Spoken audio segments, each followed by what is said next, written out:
Baik, puji Tuhan teman-teman, saudara-saudara, bapak-bapak yang dikasihi Tuhan. Terima kasih buat kesempatan yang diberi untuk saya menyampaikan firman Tuhan pada malam hari ini. Mari dapati pembacaan firman Tuhan dalam Filipi pasal 4 ayatnya yang ke-8. Ayat yang tidak asing lagi bagi kita. Filipi pasal 4 ayatnya yang ke-8. Alkitab berkata seperti ini. Jadi akhirnya, saudara-saudara, semua yang benar, semua yang mulia, semua yang adil, semua yang suci, semua yang manis, semua yang sedap didengar, semua yang disebut kebajikan dan patut dipuji, pikirkanlah semuanya itu. Saya beri judul khotbah, berpikirlah yang benar. Berpikirlah yang benar. Bapak Ibu saudara, bapak-bapak dan teman-teman yang dikasihi oleh Tuhan Yesus Kristus, surat Filipi disampaikan oleh Rasul Paulus ketika ia dalam penjara. Menurut tradisi, ternyata ketika dia di penjara di Filipi ini, banyak tawaran kepadanya agar supaya dia bisa bebas. Kalau kau tidak lagi menyampaikan firman Tuhan, maka kau boleh bebas. Maka kalau kau tidak lagi menyampaikan firman Tuhan, maka keuntungannya seperti begini, seperti begini. Maka Rasul Paulus juga bilang, hidup bagi Kristus, mati adalah keuntungan. Kata-kata itu pun juga ketika dia ada dalam penjara, ada tawaran-tawaran yang baik menurut ukuran dunia datang kepada Rasul Paulus. Nah, tapi kenapa Rasul Paulus tidak ambil? Tidak mau terima tawaran-tawaran itu? Karena pikirannya dikuasai oleh firman Tuhan, atau dia memikirkan hal-hal yang benar, yang sesuai dengan firman Tuhan. Kondisi saat ini semakin rumit seperti ini. Kemarin saya ikut ibadah duka pelepasan di Mekah, Ibu Osni almarhum. Dan ketika naik ke atas, pas pertigaan antara naik ke RCTI, ada satu meninggal lagi di situ. Tapi Muslim, harus dikubur. Tadi pagi saya juga di WA bilang, kakak kenalkah yang ini? Rumahnya di sini. Saya bilang, iya orang Flores itu. Nah, tak lama setelah itu saya datang, mau dikubur sebentar. Meninggal tadi subuh jam 4. Saya kesana tadi dan ikut ibadah pelepasan. Teman-teman, saudara-saudara yang dikasihi Tuhan, cerita-cerita saya bilang begini, sepertinya Tuhan lagi mengurangi penduduk dunia karena kejahatan semakin meningkat. Apalagi kalau tinggal dekat-dekat ke sana, tiap hari ambulans lewat. Kadang sudah sampai setengah 7, jam 8 masih ambulans lewat ke kubur. Mencekam sekali. Sekarang apa yang ada dalam pikiran kita? Rumah sakit, banyak orang yang sakit. Di rumah banyak orang yang isolasi mandiri. Apa yang menguasai pikiran kita saat ini? Apakah hal benar? Atau ketakutan? Atau keraguan? Kekhawatiran? Atau kebingungan? Atau hal-hal lain yang membuat kita seperti, wah begini ternyata begini, ternyata begini, ternyata. Ini yang coba saya belajar. Maka belajarlah, pikirkan hal-hal yang benar, yang sesuai firman Tuhan. Karena kalau kita tidak pikirkan hal-hal yang benar sesuai dengan firman Tuhan, maka pasti kekhawatiran, ketakutan, kecemasan itu yang menguasai kita. Rasul Paulus ditolak berbagai macam hal, tetapi dia tidak menerimanya. Bahkan di akhir tulisannya kepada jemaat di Filipi, dia bilang, jadi akhirnya saudara-saudara, semua yang benar, semua yang mulia, semua yang adil, semua yang suci, semua yang manis, semua yang sedap didengar, semua yang disebut kebajikan, dan patut dipuji, pikirkanlah semuanya itu. Namun kali ini saya cuma bawa semua yang benar. Kalau saudara baca dalam Amsal 4 ayat 23, itu dia bilang, jagalah hatimu dengan segala kewaspadaan, karena dari situ terpancarlah kehidupan. Tapi ketika saya belajar ayat ini, saya coba cari terjemahan yang lain, maka ada satu terjemahan yang berkata seperti ini: di atas segala-galanya, hati-hatilah terhadap yang kau pikirkan. Kalau terjemahan Indonesia, terjemahan baru, dia bilang, jagalah hatimu dengan segala kewaspadaan, karena dari situlah terpancar kehidupan. Nah, dalam terjemahan ini dia bilang begini: di atas segala-galanya, hati-hatilah terhadap yang kau pikirkan, karena pikiranmu mengendalikan hidupmu.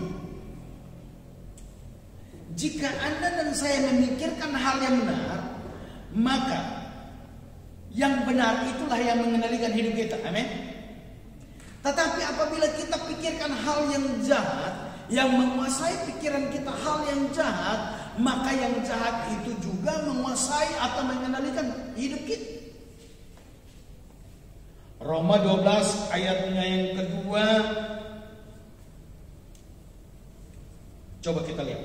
Roma 12 ayat yang kedua dibilang begini: janganlah kamu menjadi serupa dengan dunia ini, tetapi berubahlah oleh pembaharuan budimu. Atau dalam terjemahan yang lain, kalau pakai kata bahasa Inggris, maka berubahlah pikiranmu. Karena tadi, apa yang menguasai pikiran kita itu yang mengendalikan kita. Sekarang apa yang menguasai pikiran kita? Kebenaran? Kalau ada kebenaran, maka pasti ada yang salah. Maka mari kita belajar hal-hal yang salah bisa saja menguasai hidup kita, dan sebaliknya hal-hal yang benar yang harus menguasai pikiran kita. Yang pertama, tentang keselamatan. Teman-teman yang dikasihi Tuhan, banyak ajaran tentang keselamatan. Maka saya berteman sama seseorang yang ikut dalam sebuah gereja atau aliran yang baru, dibilang gereja Tuhan yang Maha Kuasa. Salah satunya dia bilang Tuhan sudah kembali ke bumi. Salah satu ajarannya, Tuhan sudah datang lagi untuk kedua kalinya. Tapi karena Allah tidak bergender, maka sementara dia ada di Cina dalam bentuk perempuan, jenis kelamin perempuan. Sebenarnya waktu kemarin kondisi Cina seperti begitu, mulai banjir, mulai corona, setelah itu banjir, setelah itu badai, setelah itu angin topan, setelah itu badai pasir. Saya pengen tanya, di manakah Tuhan yang perempuan itu di Cina? Pasti dia bisa tangani. Tapi saya tidak sempat tanya, apakah dia masih hidup di sana, atau jangan sampai sudah dibawa juga dengan banjir. Tapi saya tidak sempat tanya. Nah, berbicara tentang keselamatan, banyak sekali ajaran-ajaran yang mulai bertentangan. Bahkan terkadang dalam kekristenan pun itu bertabrakan satu dengan lain. Kalau saudara baca dalam Efesus 2 ayat 8 dan 9, Alkitab berkata seperti ini: sebab karena kasih karunia kamu diselamatkan oleh iman. Itu bukan hasil usahamu, tetapi pemberian Allah. Itu bukan hasil pekerjaanmu. Jangan ada orang yang memegahkan diri. Yang salah tentang keselamatan, mari kita ke gereja, mari kita beribadah, mari kita bawa persepuluhan, mari kita bawa kolekte, mari kita berkorban supaya kita selamat. Ya kan? Supaya kita selamat. Bahkan malah kadang kita pergi, bagaimana aku bisa selamatin kalau kau tidak pernah di gereja? Sepertinya kalau datang di gereja itu kita berbuat baik, kita melakukannya supaya kita selamat. Padahal keselamatan itu adalah pemberian Allah. Itu bukan hasil usaha siapapun juga. Dengan demikian, maka kenapa kita datang gereja? Karena bukti bahwa saudara dan saya sudah diselamatkan.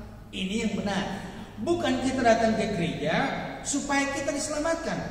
Kita datang ke beribadah, kita melakukan sesuatu karena kita sudah diselamatkan. Ini yang benar. Jadi jangan sampai kita salah dalam kondisi ini. Karena kalau kita salah, itu yang mengendalikan kita. Maka kita melakukan apapun juga supaya kita diselamatkan. Padahal kita sudah diselamatkan. Dan setelah kita diselamatkan ini, maka kita melakukan. Itu bukti bahwa kita sudah diselamatkan. Maka ada firman Tuhan berkata, kerjakanlah keselamatanmu dengan takut dan kental akan Tuhan. Kata kerjakanlah keselamatanmu dalam bagian itu bukan berarti kita harus datang ibadah supaya kita selamat, bukan. Tetapi buktikan atau tunjukkan bahwa dirimu itu orang percaya. Tunjukkan bahwa dirimu orang yang sudah diselamatkan. Ini yang benar. Ini yang betul. Yang salah, mari kita melakukan segala sesuatu supaya kita selamat. Apa bedanya? Kalau kita lakukan itu, apa bedanya dengan orang lain? Mereka korupsi, tetapi menyumbang, tetapi bersedekah. Mereka mencuri, tetapi untuk kebaikan katanya. Ya. Karena katanya ditimbang-timbang mana yang berat. Kalau kejahatan berat, ya dihukum sekian, setelah itu bebas dan masuk surga. Ini yang salah. Ini bukan ajaran orang percaya. Maka saya pernah bilang di grup tentang harta yang dibawa nanti. Siapa bilang, kalau tidak salah judulnya, siapa bilang bersedekah itu tidak membuat kita masuk surga atau bagaimana? Di grup kalau tidak salah, saya bilang ini bukan ajaran Kristen.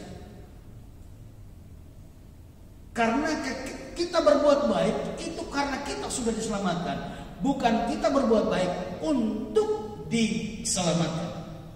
Yang kedua, kadang salah kita dalam menanggapi atau memahami tentang pelayanan.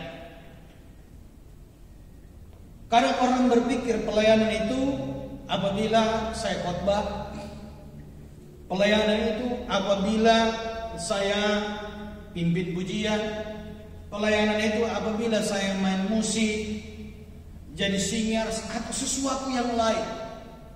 Padahal sebenarnya bukan itu tujuan dari pelayanan. Bukan itu yang hanya ketika kita melakukan melayani Tuhan. Bukan cuma itu.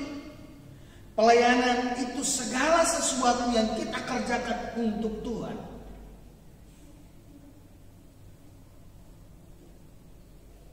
Maka Kolose pasal 3 ayat 17 bilang begini.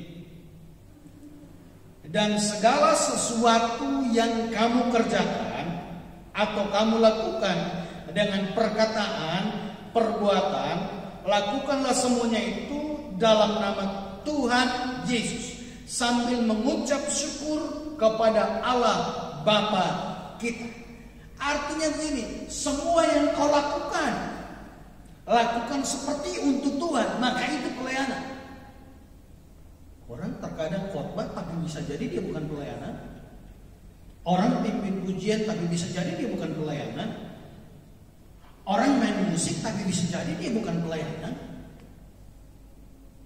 Tapi orang biar cuci kamar mandi, orang sapu halaman, orang melakukan hal yang kecil tapi seperti dia lakukan untuk Tuhan, maka itu pelayanan. Tuhan Yesus pernah melihat bahwa di bait Allah atau sinagog itu ada orang datang dengan mempersembahkan yang besar-besar, tapi seorang janda datang membawa sedikit sekali.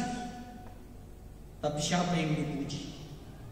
janda miskin itu atau perempuan miskin itu yang hanya sedikit dia mau, karena dia lakukan untuk Tuhan, sementara yang lain melakukannya untuk menyombongkan diri, sementara yang lainnya supaya dilihat, supaya dipuji, atau supaya mendapatkan sesuatu. Nah, ini yang salah.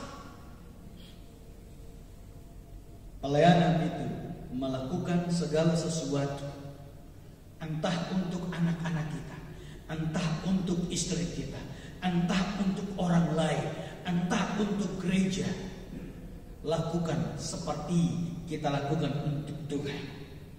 Maka itu yang dibilang pelayanan. Yang ketiga, perlindungan atau penyertaan Tuhan.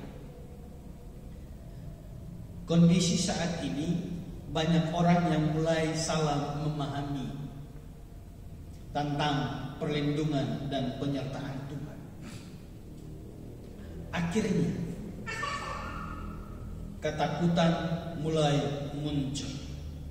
Akhirnya kekhawatiran mulai muncul. Kecemasan mulai muncul. Kebimbangan mulai muncul. Kenapa? Karena mulai tidak memahami dengan baik Tuhan mampu menolong kita. Tidak mampu memikirkan dengan baik bahwa Tuhan mampu menolong kita, orang yang percaya. Mazmur 91 ayat 1 sampai 13. Coba kita baca bagian ini. Mazmur 91.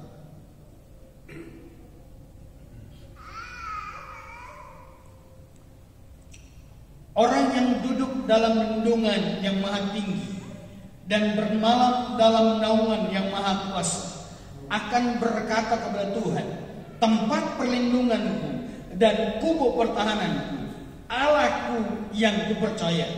Sungguh dialah yang akan melepaskan engkau dari jerat penangkap burung, dari penyakit sampar yang busuk. Dengan kapaknya ia akan melindungi engkau, di bawah sayapnya engkau akan berlindung. Kesetiaannya ialah perisai dan pagar tembok. Engkau tak usah takut terhadap kedahsyatan malam, terhadap panah yang terbang di waktu siang, terhadap penyakit sampar yang berjalan di dalam gelap, terhadap penyakit menular yang mengamuk di waktu petang. Walau 1000 orang rebah di sisimu dan 10.000 sebelah kananmu, tetapi itu tidak akan menimpa engkau. Engkau hanya menontonnya dengan matamu sendiri dan melihat pembalasan terhadap orang-orang fasik. Sebab Tuhan ialah tempat perlindunganmu, yang maha tinggi telah kau buat tempat perteduhanmu. Malapetaka tidak akan menimpa kamu, dan tulah tidak akan mendekat kepada kemahmu. Sebab malaikat-malaikatnya akan diperintahkannya kepadamu untuk menjaga engkau di segala jalan. Mari baca terus ayat-ayat ini dan berkata seperti pemazmur bilang, Tuhanlah perlindungan. Daud bilang dalam Mazmur 23, walaupun melewati lembah kelam, aku tidak takut bahaya. Gada dan tongkatmu itulah yang menghibur aku. Artinya terkadang Tuhan bawa kita ke masa sulit.